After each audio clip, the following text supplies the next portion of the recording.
Hello and welcome back to synopsis IAS. I am Krishna. इस lecture में हम socio optional में रिलीजन टॉपिक पढ़ रहे हैं। इस टॉपिक में हमने पढ़ा था अभी तक टाइप ऑफ रिलीजियस प्रैक्टिसेस। इसमें हमने एनिमिज्म से स्टार्ट किया, जिसमें टेलर की थ्योरी पढ़ी, देन मैक्स म्यूलर का कॉन्सेप्ट पढ़ा, उसके बाद हमने मोनिज्म पढ़ा, देन प्लूरलिज्म पढ़ा, सेक्ट भी पढ़ लिया। तो अब इस लेक्चर में हम कल्ट्स को फाइनली कंटिन्यू करेंगे। ये वाला टॉपिक हमारा हो जाएगा ख़त्म। अगर आप प्रीवियस ईयर क्वेश्चंस देखो सेक्ट एंड कल्ट टॉपिक से, तो पहले इन्होंने एक साथ क्वेश्चन पूछे 2011 में 20 मार्क्स में पूछा था, define sect cult and religion. Second part में इन्होंने डिफरेंट क्वेश्चन पूछे, वेबर की थ्योरी को कंपेयर करना था डरखाइम से। 2015 में 10 मार्कर में पूछा, सेक्ट और कल्ट में डिफरेंस बता दो, डिस्टिंग्विश कर दो। तो ये सब क्वेश्चन आज की डेट में भी रिलेवेंट हैं, ये चीज़ आप ध्यान रखना प्रीवियस ईयर्स के जो क्वेश्चन होते हैं। देन 2018 में पेपर 1 में भी क्वेश्चन पूछा, पेपर 2 में भी पूछा। पेपर 1 में सेक्ट से पूछा था, multi religious society empirical example, and paper 2 में भी पूछ लिया रिलीजियस सेक्ट्स इन इंडिया, उसके एग्जाम्पल बता दो। तो डेफिनेटली कल्ट से या किसी भी टॉपिक से पेपर 2 में आपको क्वेश्चंस एक्सपेक्ट करने ही चाहिए। देन जैसे कि हमने गाइडेंस सीरीज़ में बताया हुआ है कि कंटेम्प्रेरी वर्ल्ड में ये वाला वीडियो आपको देखना चाहिए, जो पहला video how to score 300+ in optional. यहाँ बेसिकली मैंने सोशियो का एग्जाम्पल लेके ही बताया था। वहाँ पर हमने बात की है कि आपको कंटेम्प्रेरी सोसाइटी के हिसाब से एग्जांपल्स देखने चाहिए। तो जो रिसेंट 2021 में क्वेश्चन पूछा है 10 marker, cult and growth of cult in contemporary world, तो इसमें आप डेफिनेटली इंडिया का एग्जांपल ही बताओगे, वर्ल्ड का भी एग्जांपल बताओगे, दोनों ही बता दोगे। तो सेक्ट और कल्ट दोनों ही लेक्चर का बैकग्राउंड आपको सेम ही रखना है, जो हमने लास्ट लेक्चर में डिस्कशन किया था, चर्च सेक्ट टाइपोलॉजी एंड जो ये जे मिल्टन यंगर का जो क्लासिफिकेशन था, 6-fold क्लासिफिकेशन, राइट। तो स्टार्ट हुई कहानी वेबर और टॉलेस से, जिन्होंने कहा कि ये कंटिन्यूम है जिस पर सारे रिलीजन आते हैं, यहाँ से लेकर सेक्ट से लेके चर्च तक चलते हैं। चर्च मतलब रिलीजन की जो लार्जेस्ट ऑर्गेनाइजेशन है वो इटसेल्फ, राइट। तो विद टाइम क्या हुआ कि चर्च और डिनोमिनेशन एक ही चीज़ माने जाने लगी। चर्च और डिनोमिनेशन में हमने डिफरेंस क्या देखा था, ये पॉलिटिकल अथॉरिटीज से खुद का लेना देना रखते हैं या फिर स्टेट से खुद को अलग नहीं करते। डिनोमिनेशन में क्या है, स्टेट और रिलीजन का प्योर सेग्रीगेशन हो जाता है। तो विद टाइम क्या हुआ कि चर्च को डिनोमिनेशन और एक्लेशिया में डिवीज़न हो गया, और सेक्ट का डिवीज़न हो गया सेक्ट में और कल्ट में, राइट। सेक्ट हमने देखा था रिलीजन के ही दो अलग अलग पार्ट हो गए, संप्रदाय कहते हैं। कल्ट मतलब पर्सन सेंट्रिक। तो ये चीज़ हुई हमेशा। स्टार्टिंग में हमने ये भी देखा था कि एक ट्राइब होती है, ट्राइब पॉलिटिकल पावर, ट्राइब में एक बंदा पॉलिटिकल पावर गेन करता है, उससे फिर धीरे धीरे रिलीजन का विकास होता है। तो कल्ट से ही हमेशा चर्च बन रहा है, रिलीजन उसी से डिनोमिनेशन आ रहा है, बाद में उसी में जो प्रोटेस्ट हो रहे हैं उसी से सेक्ट बन रहे हैं। विद टाइम कल्ट, सेक्ट क्या है, मेन रिलीजन से खुद को थोड़ा सा अलग रखने की कोशिश करता है, बट कल्ट वाले लोग क्या है कि मेन रिलीजन से अपने आप को बना के रखते हो, कभी मना नहीं करते कि आप हमारे रिलीजन फॉलो मत करो या करो। तो ये लेक्चर आपको मिलेगा कहाँ, एनीवेज मैं आपको बता दूँ, यही प्लेलिस्ट है, इस प्लेलिस्ट में आपको सारे लेक्चर मिलेंगे, आने वाले लेक्चर्स भी यहीं मिलेंगे। एंड वेबसाइट पर आप सिनॉप्सिस की वेबसाइट पर ऑप्शनल में यहाँ पर जाकर सोशियो ऑप्शनल में जाके देख सकते हो। प्राइजेस जितने कम हो सकते थे उतने हमने कम कर दिए। विदाउट आंसर एवेल्यूशन के जो और भी लोग हैं, more than 10,000 they are charging, we are charging under 3,000। तो स्टार्ट करते हैं लेक्चर को। तो सेक्ट और कल्ट काफ़ी क्लोज्ड कॉन्सेप्ट है, बस डिफरेंस ये है कि जो सेक्ट है वो रिलीजन के ही दो पार्ट हो गए, रिलीजन में प्रोटेस्ट की तरह ग्रो हुआ। बट कल्ट क्या है, रिलीजन से प्रोटेस्ट की तरह ग्रो नहीं होता। They are not breakup group of existing denomination या चर्च। उसी में से कोई एक पर्टिकुलर बंदा या एक पर्टिकुलर संत या बाबा फेमस हो जाएगा, उसके अकॉर्डिंग कुछ रिलीजन की वैल्यूज़ होंगी एंड उसके अकॉर्डिंग कल्ट चलने लगेगा, राइट। तो references to cult of particular saints मिलते हैं। कैथोलिक सेंट्स आपने देखे होंगे, कई बार स्कूल्स दिखते हैं, मिशनरी स्कूल्स, कई बार नाम किसी सेंट के नाम पर होते हैं। देन भक्ति संत के नाम पर काफ़ी आपको कल्ट दिखेंगे, कबीरपंथी दिखेंगे आपको, राइट। सूफी सेंट्स के नाम पर आपको दिखेंगे। देन जो कल्ट है, अगर आप इसको डिफाइन करना चाहो तो this is a system of religious devotion towards a particular figure और ऑब्जेक्ट, बेसिकली पर्सन स्पेसिफिक, उसे हम कल्ट कहते हैं। किसी भी कल्ट वर्शिप जैसे लोग कहते हैं, पॉलिटिक्स में भी आपको दिखेगा, पॉलिटिक्स में भी एक इंडिविजुअल पर्सन के अकॉर्डिंग पूरी पॉलिटिक्स गवर्न होती है। जैसे आज के टाइम में आप देखो यूपीएससी ने क्वेश्चन भी पूछे कि इंडिया में पॉलिटिकल पार्टीज़ नहीं पॉलिटिकल पर्सनैलिटीज़ हैं या पॉलिटिकल कल्ट चल रहा है एक। तो पर्सपेक्टिव्स देखोगे अगर आप कल्ट के लिए, तो स्टार्टिंग कहाँ से हुई। जो हमने अभी इनिशियल वेबर और ट्रोलेस का क्लासिफिकेशन देखा था, चर्च सेक्ट डाइकोटोमी या टाइपोलॉजी, वो हमने देख लिया। बट उसमें 1932 में अमेरिकन सोशोलॉजिस्ट आए हॉवर्ड पी बेकर। इन्होंने 1932 में पंथ की अवधारणा को, सेक्ट की अवधारणा को पेश किया। इन्होंने अगेन जैसे मैंने बताया कि चर्च सेक्ट टाइपोलॉजी थी जो, इसको दो पार्ट में डिवाइड कर दिया। चर्च को ecclesia and denomination, E and D में हो गया, एंड सेक्ट को सेक्ट और कल्ट में, संप्रदाय को पंथ और संप्रदाय, दो चीज़ों में। अब देखो एक्लेशिया, चर्च में क्या है, सब कुछ सेम है चर्च और डिनोमिनेशन में, बस एक डिफरेंस क्या आया था कि डिनोमिनेशन में पॉलिटिक्स या फिर स्टेट से वो खुद को आइसोलेट कर लेते, डिनोमिनेशन में। एक्लेशिया में क्या है, सब कुछ चीज़ें सेम है, हायरार्की दिखेगी, everything will be same, but ecclesia में क्या है कि लोग ज्वाइन नहीं करते हैं एक्लेशिया, वो बाई बर्थ आ जाते हैं। People do not join ecclesia, but वो बाई बर्थ जो पैदा हो गया वो एक्लेशिया का मेंबर है ही। तो बस ये डिफरेंस है। तो चर्च को बेसिकली इन दो चीज़ों में डिवाइड कर दिया गया और सेक्ट को सेक्ट और कल्ट में, राइट। तो ये जो हॉवर्ड पी बेकर का क्लासिफिकेशन था वहाँ से आया, ये डिफरेंट पर्सपेक्टिव में आप लिख सकते हो। देन स्टार्क एंड वेनब्रिज, इन्होंने एक बुक लिखी द फ्यूचर ऑफ रिलीजन, काफ़ी पॉपुलर नाम है ये, या दोनों का कॉम्बिनेशन स्टार्क और वेनब्रिज का आपको दिखेगा। तो the future of religion book में जो ये अमेरिकन सोशोलॉजिस्ट थे स्टार्क और वेनब्रिज, वो क्लियरली कमेंट करते in the beginning all religion are obscure tiny and deviant cult. Starting में सभी धर्म अस्पष्ट हैं, छोटे हैं, विचलित है पंथ आंदोलन। जैसे स्टार्टिंग मैंने कैसे क्या बताई थी आपको, ट्राइब में एक बंदे के पास आ गई पावर के पास आया। ट्राइब से पहले क्या था, hunting and food gathering society. Hunting and food gathering society से क्या हुआ, सेटल्ड एग्रीकल्चर, सेटल्ड एग्री आई, लोग एक साथ एक जगह रहने लगे। जब रहेंगे तो फिर किसी को तो हुड़क मचेगी कि मुझे पावर चाहिए, चुल्ल कहते हैं इसे इंग्लिश में, CHULL, आप लिख भी सकते हो एग्जाम में। तो वो पावर जिस बंदे ने एक्वायर की उसे हम कल्ट का लीडर कहते हैं।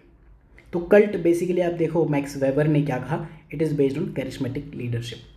फॉर एग्जांपल जैसे आपने GS4 में पढ़ा होगा ना, आयन रैंड, जब भी आप GS4 में थिंकर्स पढ़ते हो आप ईगोइज्म पढ़ते हो, राइट। तो वहाँ आप देखते हो जो आयन रैंड है वो डायरेक्टली ये कहते हैं अल्ट्रुइज्म या परोपकारवाद, ऐसी कोई चीज़ होती नहीं है। इंसान अपने लिए अपने फ़ायदे को देखकर दूसरे का फ़ायदा करता है, तो रैशनल एंड एथिकल ईगोइज्म है। तो ये आयन रैंड, तो उसके जो आयन रैंड के फॉलोअर्स हैं वो उनको कल्ट की लीडर मानते हैं। तो आयन रैंड के जो फॉलोअर्स हैं वही कल्ट को फॉलो करते हुए माने जाते हैं, राइट। एक एग्जांपल हो गया मैक्स वेबर की, हमने एग्जांपल देख लिया और मैक्स वेबर ने ही ये एग्जांपल दिया था आयन रैंड का। रॉय वॉलिस के नाम पर अगर हम जाएं तो रॉय वॉलिस एक बहुत अच्छी चीज़ कहते हैं, वो कहते हैं जो कल्ट है वो एपिस्टेमोलॉजिकल इंडिविजुअलिज्म पर फोकस्ड है, मतलब ज्ञान मीमांसीय व्यक्तिवाद, यानी कि एक व्यक्ति ने जो कल्ट का लीडर है उसने जो कुछ कह दिया वही धर्म है, वही सब कुछ है, वही उनके लॉ एंड ऑर्डर होंगे, उसी के अकॉर्डिंग सारी चीज़ें होंगी, उसी को लोग फॉलो करेंगे डेली लाइफ में। मतलब क्या हुआ कि there is no clear locus of final authority beyond the individual, जो फाइनल बंदा है, इंडिविजुअल है, लीडर है, वही है, उसके बियॉन्ड और कुछ देखा नहीं जाता। तो इस वजह से कई बार कल्ट को नेगेटिव पर्सपेक्टिव में भी देखा जाता है। आप देखते होंगे कि कुछ बाबा लोग हैं जब वो पकड़े जाते हैं तो उनके फॉलोअर्स आग वाग लगा देते हैं, मॉब वायलेंस 2016, 17, 18 में ऐसा कई बार हुआ, आपने देखा होगा। अभी रिसेंटली एक वेब सीरीज़ आई है, एक बाबा जो E=MC² पर काफ़ी ज़्यादा उन्होंने ज्ञान दिया था, उनके पीछे एक बड़ी वेब सीरीज़ बनी। नाम कभी नहीं लेना चाहिए किसी का ना, इस तरह के एग्जाम्पल भी देने चाहिए एग्ज़ाम में, बस आपको थोड़ा सा हिंट देते हुए हम चलते हैं। बट लेकिन अगर हम डिक एंथोनी की बात करें जो साइकोलॉजिस्ट हैं, देखो जब भी आप किसी बंदे का नाम लिखते हो ना, अगर उसके पहले उसका सब्जेक्ट का नाम लिख दो तो एग्जामिनर के सामने हम यही तो एक चीज़ें डिफ्रेंशिएट करना चाहते हैं। जैसे डिक एंथोनी है, सोशलॉजिस्ट हैं, रॉय वॉलिस है, ये सोशलॉजिस्ट हैं, देन ये अमेरिकन सोशलॉजिस्ट हैं, तो एक आइडिया लगता है। अब सीधे भी लिख सकते हो स्टार्क एंड वेनब्रिज, थोड़ा सा कम इफेक्ट पड़ेगा और वो इफेक्ट अल्टीमेटली 0.5 मार्क्स का हो जाता है कई बार। इंटरव्यू में भी आपको ऐसे ही बोलना चाहिए कि प्रेसिडेंट, द प्रेसिडेंट, इंडिया को आप दिल्ली बोलोगे, इस वे में कई सारी चीज़ें। तो ठीक है, तो डिक एंथनी क्या कहते हैं, ठीक है नेगेटिव वाली बात आपकी अपनी जगह सही होगी, लेकिन बेसिकली जिस रीज़न की वजह से सेक्ट बने थे, प्रोटेस्ट, जिन लोगों को पूछने वाला कोई नहीं था, लोअर तबका, लेटी, उनको कल्ट में या फिर सेक्ट में जगह मिलती है। तो इनके जो इफ़ेक्ट हैं बेनिफिशियल होते हैं, ना कि हार्मफुल, ये आप हमेशा देखोगे। तो जो समाज का जो लीस्ट कनेक्टेड पर्सन था वो सेक्ट या कल्ट को ज्वाइन कर लेता है। ये डिक एंथनी ने दोनों चीज़ों के लिखा है। अब डरखाइम का जो कॉन्सेप्ट था, हमने सेक्रेड एंड प्रोफेन या फिर बिलीव्स एंड रिचुअल्स का जो पिछले लेक्चर में समझा था, एग्जैक्टली सेम वही है। जैसे ही चर्च यानी कि जो मेजर रिलीजियस ऑर्गेनाइजेशन है उसका एलिमेंट ऑफ सेक्रेड लूज होता है और रिचुअल और बिलीव मुंडेन पार्ट हो जाते हैं, एवरीडे लाइफ के सांसारिक हिस्से बन जाते हैं, तो विद टाइम लोग क्या करते हैं, या तो सेक्ट ज्वाइन करेंगे या फिर कल्ट ज्वाइन करेंगे। तो डरखाइम का ये एग्जाम्पल या एक्सप्लेनेशन आप दे सकते हो। पॉलिटिकल कल्ट के ऊपर स्पेसिफिक बुक लिखी है, या आप जीएस में, एसए में, जहाँ चाहिए कोट करना, टोरिश एंड वोल्फोर्थ। अगर आपको ना भी याद रहे तो ये बुक का नाम तो याद रहेगा, इनका नाम याद ना रख पाओ तो on the edge political cults. तो इन्होंने ये कहा पॉलिटिकल कल्ट या राजनीतिक कल्ट क्या है, जिसका प्राइमरी इंटरेस्ट हो पॉलिटिकल एक्शन एंड आइडियोलॉजी। बस आपको नाम याद रखना है कि एक टर्म होती है पॉलिटिकल कल्ट जैसी, और एक बुक का नाम है, एक 2 राइटर के नाम है, इतना सफिशिएंट है। देन कैरेक्टरिस्टिक्स आपको समझ में आ गए होंगे, लेकिन कुछ और कैरेक्टरिस्टिक्स अगर हम जानने की कोशिश करें तो सबसे बड़ी बात क्या है, देखो जो भी कल्ट बना है ना कहीं करिश्मेटिक पर्सनैलिटी के ऊपर बना, आकर्षण किसी बंदे पर। अब आप देखो जितने भी बड़े बड़े नाम हैं, चाहे जो बहुत बड़े पॉलिटिकल लीडर्स हैं, चाहे वो किसी पार्टी को लीड करते हो, क्या ऐसा है कि उनकी करिश्मेटिक पर्सनैलिटी भी ट्रांसफ़र हो जाएगी उनके उत्तराधिकारियों पर? आपने वंशज सुना होगा कि इनके 16वें वंशज हैं, 17वें वंशज हैं, 4थे वंशज हैं, बट उनमें क्या आपने वो बात फील की जो ओरिजिनल पर्सन में है? आपको आज के टाइम में देखना हो कोई मेजर बड़ा जो संत महात्मा बाबा ऐसा दिखे उनमें देखना, या फिर किसी बहुत बड़े लीडर में जिसके अपने अच्छे खासे फॉलोअर्स हों, उनका करिश्मा या आकर्षण क्या किसी में भी ट्रांसफ़र हो सकता है? नहीं हो सकता। तो उस वजह से अब वो बाद में लोग उनको भले ही उनके नाम पे चला लें कि इन बाबा का ये, उन बाबा का ये, बट अल्टीमेटली कल्ट्स क्या हैं, शॉर्ट लिव्ड होते हैं, क्योंकि इनमें प्रॉब्लम ऑफ सक्सेशन है, उत्तराधिकार की समस्या हमेशा होगी। इनफैक्ट आपने कई बार देखा होगा कि यहाँ पर डिस्प्यूट्स देखे जाते हैं, जो बच्चे हैं बड़े भाई और छोटे भाई में, या बड़े भाई बहन इनमें किसी ना किसी में। फिर अगेन इसका जो दूसरा कैरेक्टरिस्टिक है पर्टिकुलर पर्सनैलिटी से रिलेटेड है, और उनकी अपनी वैल्यूज़ क्या हैं, आइडियाज़ क्या हैं, फिलॉसफी, उसके अकॉर्डिंग डिपेंड करेगा। अगर आपकी अपनी कोई वैल्यूज़ हैं, उन्हें आप संसार में, इस दुनिया में पॉपुलर कर पाओ और लोग उसको फॉलो कर लें, तो आपके नाम का कल्ट चलने लगेगा कल के दिन, राइट। देन एक बड़ी चीज़ होती है कल्ट और सेक्ट में किसी भी रिलीजन में, people do not formally join a cult, rather they follow the prescribed behaviour. For example जैसे मैं बताऊँ, बाबा रामदेव है, तो बाबा रामदेव का अच्छा खासा बड़ा कल्ट चलता है, लेकिन क्या आपने कभी भी ज्वाइन किया? आपको रिलीजियस कन्वर्जन करना पड़ा या कुछ नहीं? आपने ना धर्म परिवर्तन किया, ना आपने जाके कोई ऐसा अनुष्ठान संस्कार किया, कुछ भी नहीं किया।